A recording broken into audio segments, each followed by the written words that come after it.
The bowl hit the table with a sound that echoed in the quiet room, and Abigail Hayes watched the man flinch as if she had struck him instead.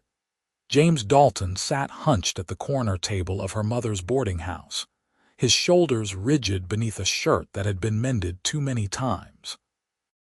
3 days he had been there, paying his rent in advance with coins that looked like they hurt to part with, refusing every offer of a meal.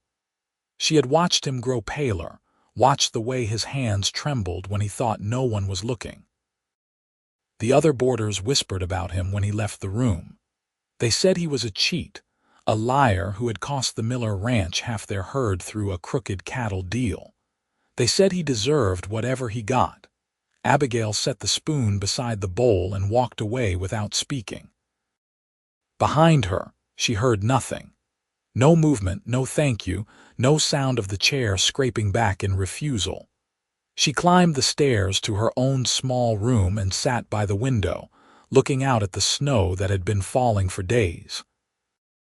Lordsburg, New Mexico, had never known cold like this, but they had come north to Colorado Springs when her father died, seeking work her mother could manage. The boarding house kept them fed, kept them warm. It was enough. When she came down an hour later to collect the dishes, the bowl sat empty on the table, scraped clean. The spoon was placed carefully beside it. James Dalton was gone, but something in her chest grew tight at the sight of that empty bowl. She had not asked his permission. That seemed important somehow. The next evening she did it again. Beef stew this time, thick with carrots and potatoes. He was reading at his table or pretending to read, his eyes fixed on the same page they had been on for 20 minutes. She knew because she had been watching from the kitchen doorway. When she set the bowl down, his jaw clenched so hard she could see the muscle jump beneath his skin. "I did not ask for this," he said. His voice was rough, like he did not use it often anymore. "No," Abigail agreed. "You did not." She left him there, that simple truth hanging in the air between them. When she returned, the bowl was empty again. On the third night, her mother caught her ladling soup into the good china bowl, the one they saved for paying customers who ordered extra. "Abigail, what are you doing?" "Feeding someone who is hungry," her mother's face creased with worry. "That man is trouble, everyone says so. The sheriff questioned him twice about those missing cattle. 500 head, Abigail. Someone lost everything because of him." "Someone lost everything," Abigail repeated slowly. "But was it because of him?" Her mother had no answer for that. She only shook her head and returned to her own work, kneading bread dough with more force than necessary. Abigail carried the soup out anyway. This time, James Dalton was not at his table. She found him in the parlor, standing by the window with his back to the room. The lamplight caught the line of his shoulders, the way he held himself so carefully upright despite the exhaustion that must be eating him hollow. "Why?" he asked without turning. She set the bowl on the small table near the sofa. "Because you are hungry, I have pride. I can see that. I will not be pitied." "Good," Abigail said. "Because I do not pity you." That made him turn. His eyes were startling in the dim light, dark and direct. He was younger than she had thought, perhaps 25 to her 22. The lines around his mouth came from stress, not age. "Then why?" he asked again. "Because feeding someone who is hungry is not pity. It is simply what we do." She left before he could argue. But later, when she came to collect the bowl, she found him sitting on the sofa with his head in his hands. The bowl was empty, and beside it, folded carefully, was a dollar bill. Abigail picked it up and walked straight back to the parlor where he had retreated again to the window. "No," she said, holding out the money. He did not take it. "I pay my debts." It was not a debt. Everything is a debt. The bitterness in his voice was like a living thing. "Everything I touch turns to debt. Just ask anyone in this town." "I am asking you," Abigail said. "What happened?" For a long moment she thought he would not answer. Then he laughed, a sound without humor. Does it matter? The whole territory knows the story. James Dalton, the cowboy who sold information about the Miller cattle drive to rustlers. James Dalton, who walked away with blood money while good men lost their livelihoods. Did you? No. The word was simple, absolute. Abigail looked at him, really looked at him, and saw the truth of it in every rigid line of his body. Then we will prove it, she said. He stared at her as if she had spoken in a foreign tongue. What? We will prove you did not do it. Someone did, which means there is evidence. There are always trails if you know how to look. I have been looking for 6 months, James said. His voice cracked on the words. 6 months of every door closing in my face, every hand refusing to shake mine. I have nothing left to look with. You have me, Abigail said. She had not planned to say it, but once the words were out, she knew they were true. And I have time and eyes and a mind that is decent with figures. My father was a banker before he died. He taught me how to read ledgers, how to spot discrepancies. Why would you do this? Because you are innocent, Abigail said, and because no one should have to starve for something they did not do. James Dalton looked at her for a long time. Then, slowly, he reached out and took the dollar bill from her hand. Not to keep it, she realized, but to press it back into her palm, folding her fingers around it. If we do this, he said quietly, and it goes nowhere, you will be tainted by association. People will say you are as crooked as they think I am. Let them say it. His hand was still covering hers, warm and calloused. She could feel the tremble in it, the exhaustion and the hope fighting each other. You do not even know me. Then tell me, Abigail said. Start at the beginning. They sat in the parlor until midnight, talking. He told her about growing up on a ranch outside Pueblo, learning to rope and ride before he could properly read. He told her about hiring on with the Miller Ranch 3 years ago, working his way up to trail boss through long days and honest sweat. He told her about the drive last spring, 500 head of cattle bound for the stockyards in Denver. And he told her about the night they were stolen, how he had ridden ahead to scout the route and returned to find the herd vanished, the drovers scattered, and his own saddlebags stuffed with $200 in fresh bills. Someone put that money there, James said. His voice was flat now, worn out from the telling. Someone who knew exactly how to make it look like I had been paid off. The timing was perfect. The money was more than I would make in a year, and I had been the one to choose the route we took. Who else knew the route? Everyone on the drive. The ranch foreman, the cook, 6 drovers, and anyone they might have told in town before we left. Abigail frowned, thinking.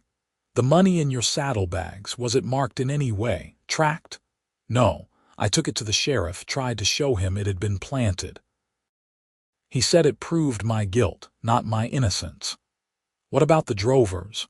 Were they questioned? 2 of them disappeared right after the theft. The others said they did not see anything, did not know anything. The foreman swore I had been acting strange for weeks, secretive. James laughed that bitter laugh again. I had been secretive.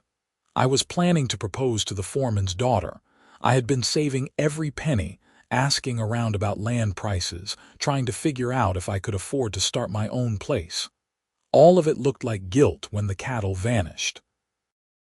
The foreman's daughter, Abigail said slowly. What happened with her? She believed her father. Gave me back the ring I had not even given her yet.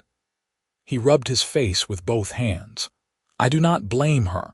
The evidence was damning. Even I would have believed it if I did not know the truth. Abigail sat back, her mind turning over the pieces. The 2 drovers who disappeared. Did anyone look for them? The sheriff sent word to the neighboring counties, but nothing came of it. They were drifters, he said, probably moved on to avoid being questioned. Or they were the ones who actually did it, Abigail said, and someone paid them to disappear. James looked at her, something shifting in his expression. You really believe me? Yes, Why? She thought about the empty soup bowls and the careful way he placed his spoon, about the dollar bill he tried to pay her with when he clearly needed every cent. Because guilty men do not starve themselves rather than accept help. They take what they can get and move on. He was quiet for a moment. Then he said, "Thank you." They began the next morning. Abigail told her mother she was helping with an accounting project, which was not quite a lie. James rode into town and came back with copies of the ranch ledgers he had managed to obtain months ago, before the doors all closed to him. They spread the papers across the parlor table and began to work. The winter outside grew colder. Snow piled against the windows until the world was nothing but white and the howling wind. Inside, they bent over columns of numbers, tracing the flow of money in and out of the Miller Ranch. Abigail's eyes began to ache from reading the cramped handwriting, but she did not stop. Beside her, James worked with the focused intensity of a man who had nothing left to lose. On the fourth day, she found it.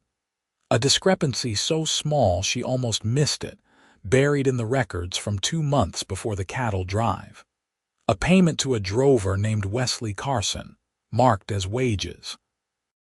But when she cross-referenced it with the roster James had written out from memory, Carson had not joined the crew until 3 weeks after that payment was made. He was paid before he was hired, Abigail said, her heart beating faster. Why would that happen? James leaned over to look at the entry, his shoulder brushing hers. It would not, unless he was being paid for something else. They pulled out every other ledger page, searching for Carson's name. It appeared again and again, always in small amounts that would not raise suspicion on their own. But added together over 6 months, the total came to nearly $300. "That is more than a drover makes in a year," James said. His voice was tight with suppressed excitement. Someone was paying him extra. The question is why? And who? Abigail added. She flipped back through the pages, looking at the handwriting on each of Carson's payment entries. Most of the ledger was written in one hand, neat and precise. But Carson's payments were in a different script, looser and more careless. James saw it at the same moment she did. The foreman. He made these entries himself. "Which means he knew Carson was being paid extra," Abigail said, "or he was the one paying him." They looked at each other across the table. Outside, the wind rattled the windows. Inside, the truth was beginning to take shape, ugly and clear. "Matthew Granger," James said slowly. "He has been foreman at the Miller Ranch for 15 years. Everyone trusts him. Everyone listens to him." "Including his daughter," Abigail said quietly. James stood and walked to the window, his hands clenched at his sides. If Granger was behind the theft, he needed someone to take the blame, someone close enough to make it believable. His daughter was sweet on me. Everyone knew that. It would have been easy for him to suggest I be made trail boss for the drive. Easy to make sure I was the one who scouted ahead the night the cattle were stolen. Easy to plant the money in my saddlebags and disappear the men who actually did the rustling. He sacrificed his daughter's happiness to protect himself, Abigail said. The cruelty of it made her chest ache. Or he thought she would forget me eventually, find someone else, someone he had not framed for theft. James turned from the window and his face was harder than she had ever seen it. "We need more than this. The ledger entries are suspicious, but they are not proof." "Then we find proof," Abigail said. "Carson was one of the men who disappeared. Who was the other?" James closed his eyes, reaching for the memory. "Frank Abbott, another drifter, hired on just for the drive." 2 drifters, both hired close to the same time, both paid by Granger, both vanished right after the theft. Abigail stood and began gathering the ledger pages into order. Someone knows where they went. Drifters talk to other drifters. They drink in saloons, they sleep in boarding houses. They leave trails. Those trails are 6 months cold. Then we better start riding. James stared at her. You cannot be serious. It is the middle of winter. The passes are snowed in. Not all of them, Abigail said. She had been listening to the other boarders talk, hearing their complaints about delayed deliveries and closed roads. The southern route is still open, down through Raton Pass. If Carson and Abbott ran, they would have gone south where the weather is warmer and the law is less interested in Colorado troubles. That is a week's ride, maybe more in this weather. Then we should leave soon. Abigail. James crossed the room and took her by the shoulders, gentle but firm. I cannot ask you to do this. It is too much. You have already done too much. She looked up at him, at the exhaustion and hope and fear all mingled in his dark eyes. Something in her chest twisted, painful and sweet at once. When had this happened?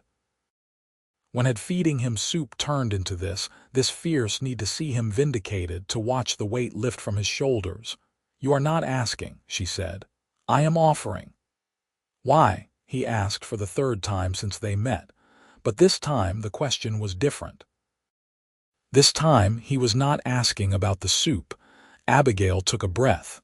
Because I think you are a good man who was wronged, and because I want to help make it right. It was not the whole truth.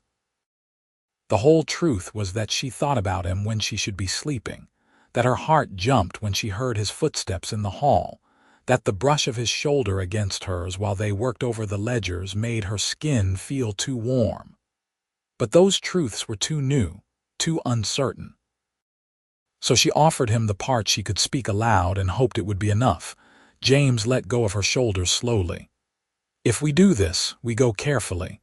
We ask questions quietly. We do not let anyone know what we are looking for. Agreed. And if it gets dangerous, if there is any threat at all, you ride back here and let me handle it alone. Abigail wanted to argue, but she saw the set of his jaw and knew this was not negotiable. Agreed. Then we leave tomorrow.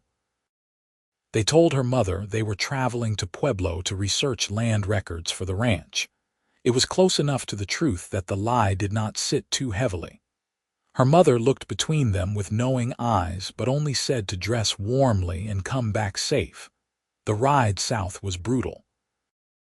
The wind cut through their coats like they were made of paper, and the horses struggled through snowdrifts that came up to their knees. James led the way, his back straight despite the cold, stopping frequently to make sure Abigail was keeping up. She gritted her teeth and kept riding, determined not to slow them down. They spent the first night in a way station, a drafty cabin with 4 other travelers, and a fire that barely kept the frost at bay. Abigail slept sitting up, her head on her knees, and woke to find James's coat draped over her shoulders. He was across the room, sleeping in his shirt sleeves, his arms wrapped around himself. She stood and crossed to him, draping the coat back over his chest. His eyes opened immediately, alert even in exhaustion. You need it more than I do, Abigail whispered. You are cold. So are you. They looked at each other in the dim firelight. Then James shifted, making room against the wall, and held up the edge of the coat in invitation. Abigail hesitated only a moment before sitting beside him, letting him drape the coat over both their shoulders. The warmth of him along her side was immediate and dizzying. Thank you, he said quietly. For what? For this. For all of it. For believing me when no one else would. Abigail leaned her head against the wall, acutely aware of every point where their bodies touched. You would have done the same.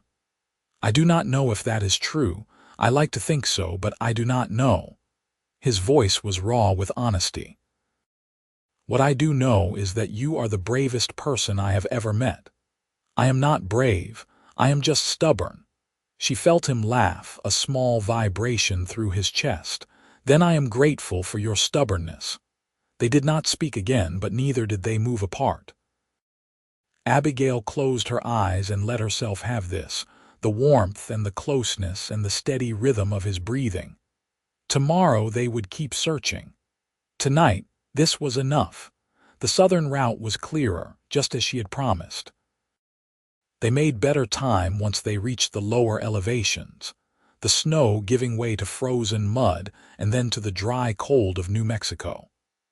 In Raton, they stopped at every saloon and boarding house, asking carefully about 2 drifters who might have passed through in the late spring. No one remembered them, or if they did, they were not saying. In Cimarron, they had better luck. The owner of a gambling hall recalled 2 men matching Carson and Abbott's descriptions, remembered because they had won big at poker and then lost it all again the same night. Loud about it too, the man said, leaning against his bar with the casual authority of someone who had seen everything twice. Saying they had been cheated out of a bigger payday. One of them, the shorter fellow, kept saying something about a ranch job gone wrong. Did they say where they were headed? James asked. His voice was carefully neutral, but Abigail could see the tension in his shoulders. South. They were talking about Mexico, getting across the border before someone caught up with them. Mexico. Abigail's heart sank. If Carson and Abbott had made it across the border, they might never find them, but James nodded slowly, his face thoughtful. How long ago was this?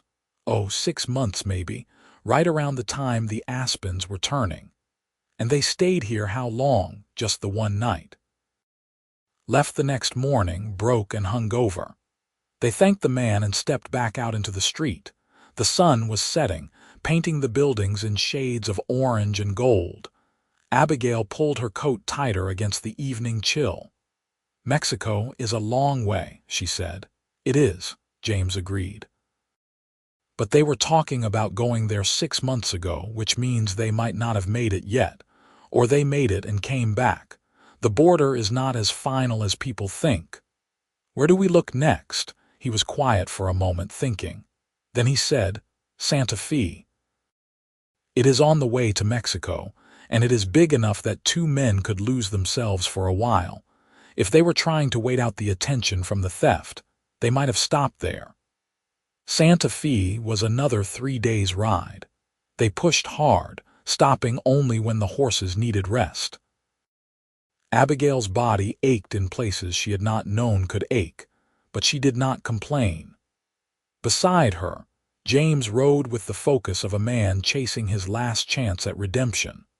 On the second night, they camped under a sky so clear and vast it looked like someone had spilled diamonds across black velvet. James built a fire while Abigail tended the horses, and they ate a simple meal of beans and hardtack in comfortable silence. "Tell me about your father," James said suddenly. Abigail looked up, surprised. "Why?" "Because you mentioned he taught you about ledgers, and because every time you talk about him, your voice changes." He poked at the fire with a stick, sending sparks spiraling upward. "I want to know about the man who raised someone like you." Something warm bloomed in her chest. He was kind. Patient. He believed everyone deserved a fair chance, which is probably why he was a terrible banker. James smiled at that, a real smile that transformed his whole face. How so? He loaned money to people who could not pay it back. He forgave debts when times were hard. He let families keep their homes when the bank should have foreclosed. Abigail stared into the fire, remembering. It made him very popular and very poor. When he died, we had almost nothing. But at his funeral, there must have been 200 people there, all of them crying because the world had lost someone good. He sounds like a remarkable man. He was. He taught me that money matters less than people, and that doing the right thing is not always the same as doing the profitable thing. She looked across the fire at James. "I think he would have liked you. You barely know me. I know enough." James held her gaze, the firelight dancing in his eyes. "What do you know?" "I know you would rather starve than take charity you think you have not earned. I know you blame yourself for what happened even though it was not your fault." I know you are tired and scared, and still you get up every morning and keep trying." Abigail took a breath. "And I know that whoever framed you made a terrible mistake because you are too stubborn to stay beaten. Is that a compliment?" "Yes." He laughed, and the sound was lighter than she had heard from him before. "Then I will take it. Thank you, Abigail." The way he said her name, careful and warm, made something flutter beneath her ribs. She looked away, suddenly shy, and busied herself with checking the horses one more time. That night she woke to find James sitting up, staring into the remains of the fire. The moon was high and bright, turning the desert landscape into something ghostly and strange. "Cannot sleep?" she asked quietly. He glanced at her, then back at the fire. "I keep thinking about what happens if we find them, if we get the proof and take it back to Colorado Springs. Your name will be cleared. You can go back to your life." "What life?" The question was not bitter, just honest. "The ranch will not take me back. The woman I wanted to marry will not speak to me. The friends I had are gone. Even if we prove I was innocent, will any of them apologize? Will any of them admit they were wrong to turn their backs on me?" Abigail sat up, wrapping her blanket around her shoulders. "Some of them will. The ones worth keeping. And the rest do not deserve you." James looked at her, his expression unreadable in the moonlight. "You have a lot of faith in someone you met a week ago." "Sometimes a week is enough." She meant it. In the space of these few days, James Dalton had become important to her in a way she could not fully explain. His honesty, his quiet strength, the way he treated her as an equal rather than a burden. She had fed him soup because he was hungry, but she had followed him into the cold because somewhere along the way his fight had become hers too. "Abigail," he said slowly, "when this is over, if we succeed, I will owe you everything. You will owe me nothing. We are doing this together. But you will go back to the boarding house, back to your life, and I will be—" He trailed off, looking away. "You will be what?" "Alone," he said quietly. "Again." Her heart clenched. Without thinking, she reached across the space between them and took his hand.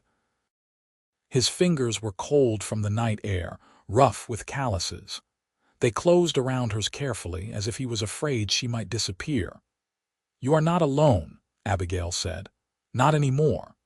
They stayed like that, hands joined, until the fire died to embers and the sky began to lighten in the east. When they finally lay back down to sleep, neither of them let go. Santa Fe sprawled across the hills like a sleeping cat, all adobe walls and narrow streets that wound in on themselves. They arrived in the late afternoon, tired and dust-covered, and found a boarding house that took them in without questions. The search began again. Saloons, gambling halls, hotels, boarding houses. Abigail asked questions in the markets while James checked the livery stables and blacksmiths. Two men, one tall and one short, traveling together, might have passed through in the spring or summer. On the third day, an old woman selling peppers in the plaza grabbed Abigail's arm. "You are looking for two men," she said. It was not a question. "Yes, do you know them?" "I know many men." "But two fitting your description worked at the freight company for a few weeks, loading wagons. They were drunk most of the time, fighting with each other." The woman's dark eyes were sharp and knowing. "They talked too much when they drank. Said things about cattle and money and someone who had cheated them." Abigail's pulse quickened. "Where are they now?" "The freight company fired them a month ago. But the shorter one, he comes back sometimes, sleeps in the alley behind the cantina on Agua Fria Street." The woman paused. "Be careful, girl. Those are not good men." Abigail found James at the livery and told him what she had learned. His face went tight with controlled excitement. "Tonight," he said. "We go tonight." They waited until full dark, then made their way through the winding streets to Agua Fria. The cantina was loud with music and laughter, light spilling from its windows into the dusty street. The alley beside it was narrow and dark, smelling of garbage and stale beer. "Let me go first," James said. "No, we go together." He looked like he wanted to argue, but something in her face stopped him. They moved into the alley side by side, stepping carefully over broken crates and puddles of things Abigail did not want to identify. A figure lay slumped against the back wall, wrapped in a filthy blanket. James crouched down and shook the man's shoulder. "Carson!" The man jerked awake with a curse, scrambling backward until he hit the wall. In the dim light from the cantina, Abigail could see his face, thin and unshaven, eyes red-rimmed and wild. "Who the hell are you?" he slurred. "James Dalton." The name hit Carson like a fist. His eyes went wide, then calculating. "Dalton, the trail boss. I heard you got blamed for the whole thing." "Because I was supposed to," James said evenly. "You and Abbott were paid to steal those cattle and make sure I took the fall. I want to know who paid you." Carson laughed, a sound like breaking glass. "Why would I tell you that?" "Because I can pay you more than he did," James lied smoothly. "And because if you do not, I will go to the sheriff right now and tell him exactly where to find the man who actually stole the Miller herd. You got no proof. I have ledgers showing payments to you before you were officially hired. I have witnesses who heard you talking about the theft. And I have you, drunk and alone in an alley with no one to back up your story." James leaned closer. "Tell me who paid you, and I will give you enough money to get to Mexico and stay there. Refuse, and I will make sure you hang." Abigail held her breath, impressed despite herself by the cold authority in James's voice. Carson looked between them, his face working through fear and calculation and desperation. "Granger," he said finally. "The foreman, Matthew Granger. He said you were getting too close to his daughter, that you were not good enough for her. He wanted you gone, but he needed it to look justified." Carson wiped his mouth with a shaking hand.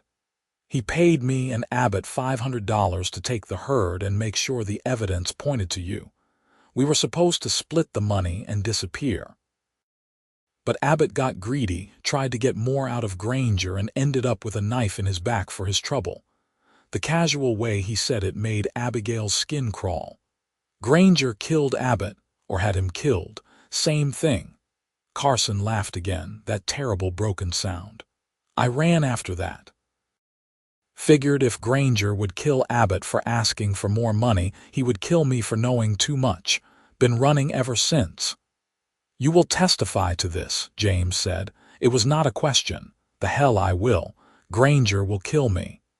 He will kill you anyway if he finds you. This way, you have a chance at staying alive." James pulled out a small leather pouch and shook it. Coins clinked inside. $200. Enough to get you across the border and set up somewhere new. All you have to do is sign a statement and get on a horse." Carson stared at the pouch with hungry eyes. "You do not have that kind of money." "Yes, I do." James shook the pouch again. "Do we have a deal?" Abigail knew those were the last of his savings, everything he had left in the world. She wanted to stop him, to say there had to be another way, but she also knew this was his choice to make. Carson snatched the pouch and clutched it to his chest. "Get me paper and pen. I will write it all down."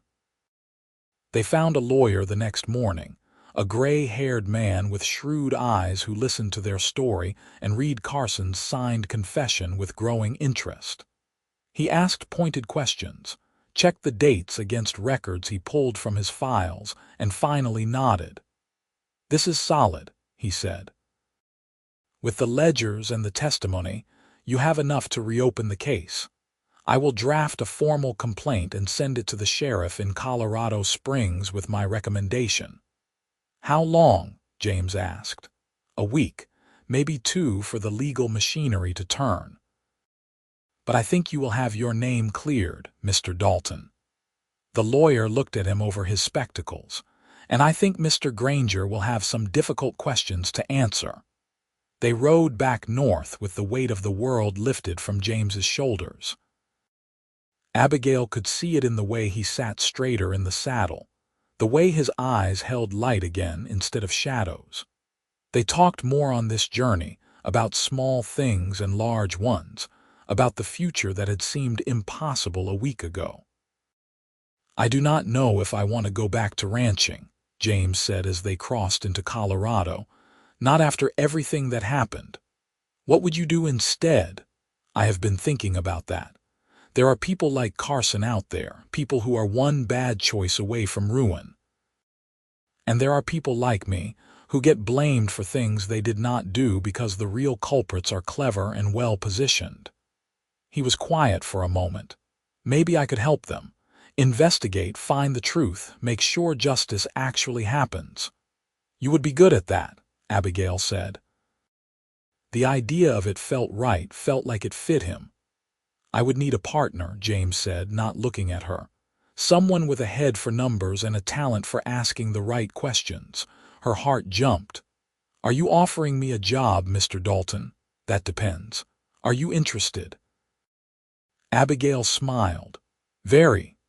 They rode in silence for a while, but it was a comfortable silence now, full of possibility.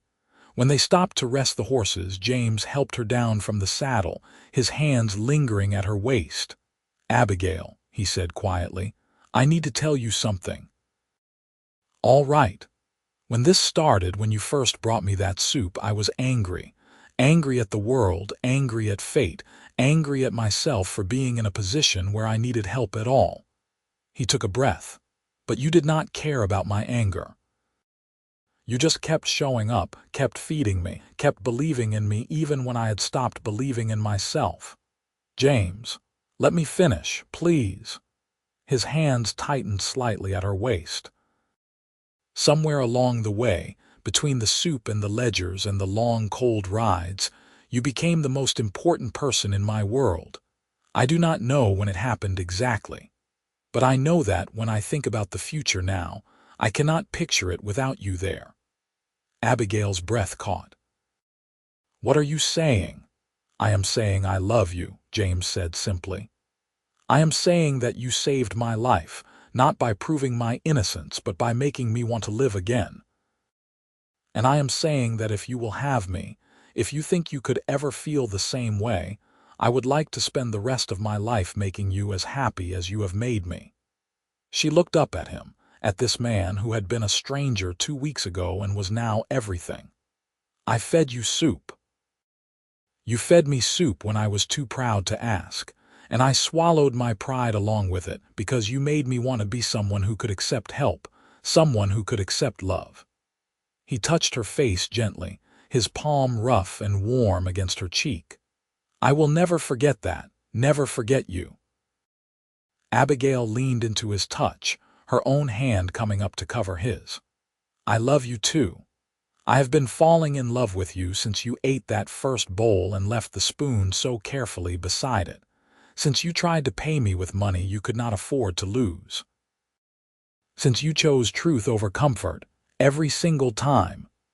James kissed her then, soft and careful, like she was something precious.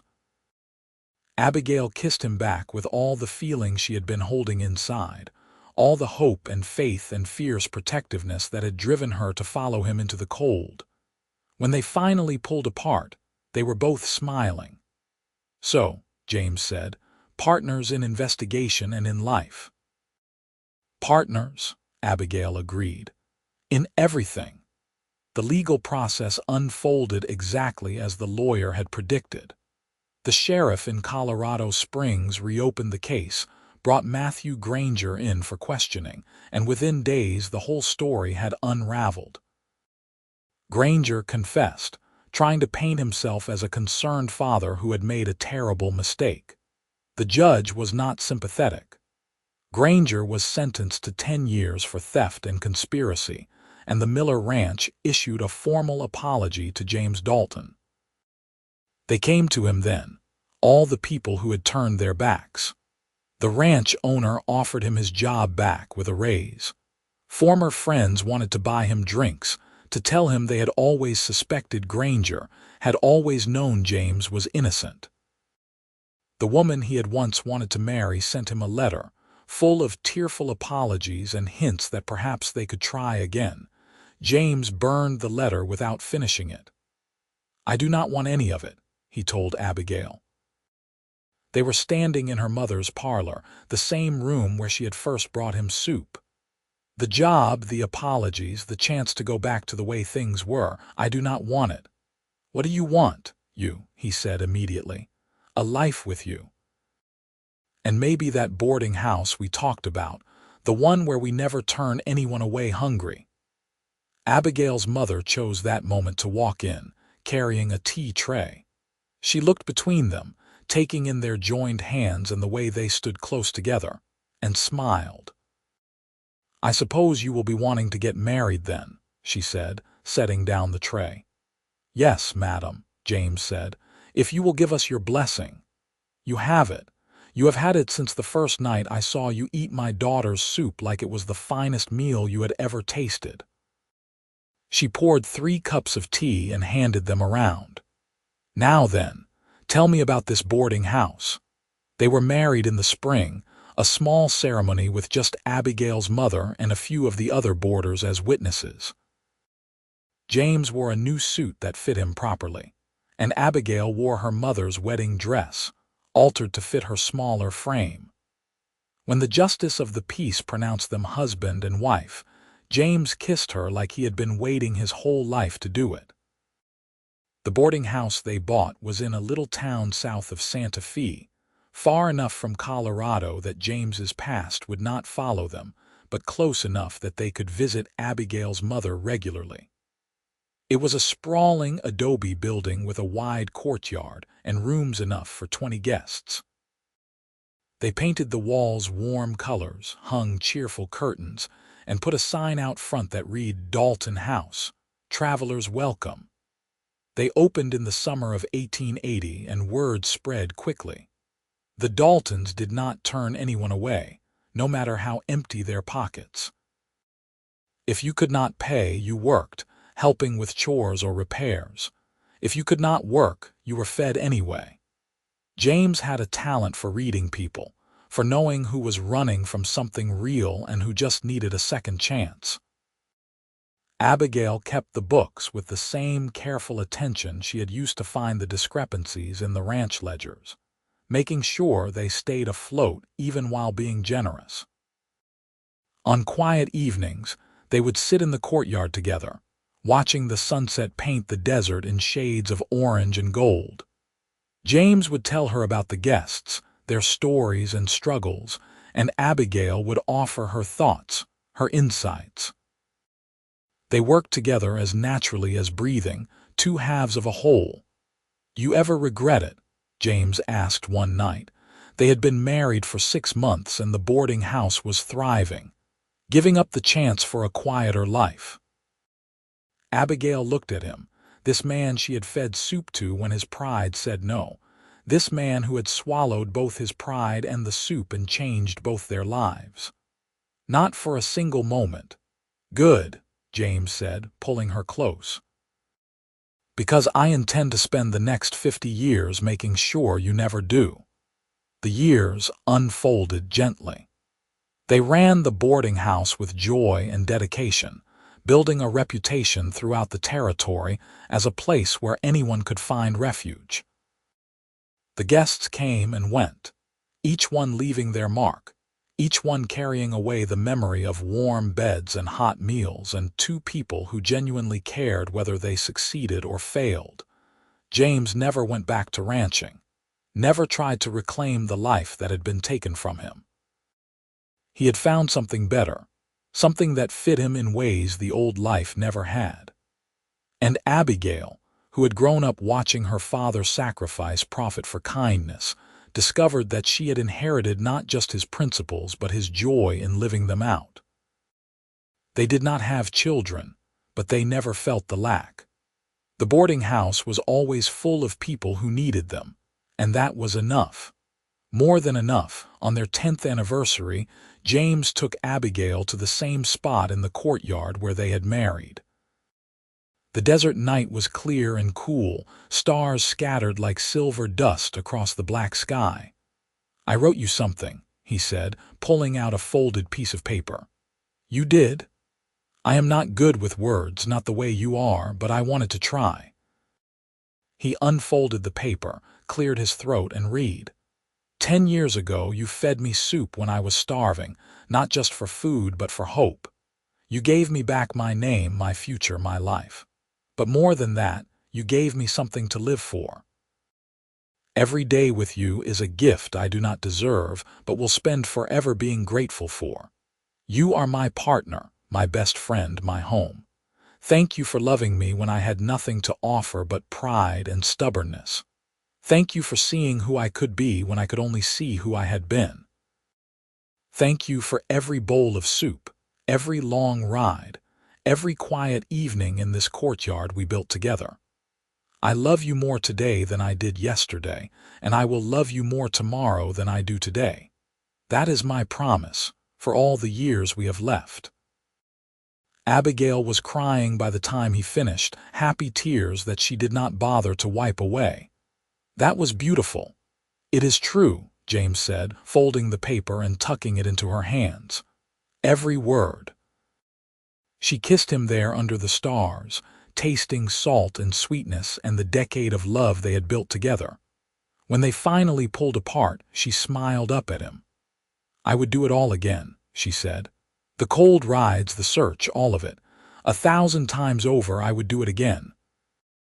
Even the part where I was too stubborn to accept help, especially that part, because it brought us here." They stood together in the courtyard of the home they had made, the boarding house that had become a beacon for travelers and drifters, and anyone who needed proof that kindness still existed in the world. Inside, guests laughed and talked over a dinner Abigail had spent the afternoon preparing. Tomorrow, there would be new arrivals, new stories, new chances to offer the same grace that had saved James Dalton's life. But tonight, there was just this. Two people who had found each other in the darkness and chosen to build something bright. A man who had learned to swallow his pride. A woman who had taught him how. And a love story that had started with a simple bowl of soup and grown into something neither of them could have imagined. Years later, when they were old and the boarding house had passed into legend, people would still tell the story of James and Abigail Dalton. How she had fed him when he was starving, how he had loved her for it, how together they had built a place where no one was ever turned away hungry. The details would blur and shift with each telling, as stories do, but the heart of it remained true. She fed him soup when his pride said no. The cowboy swallowed both and never forgot, and neither did she. Neither did she.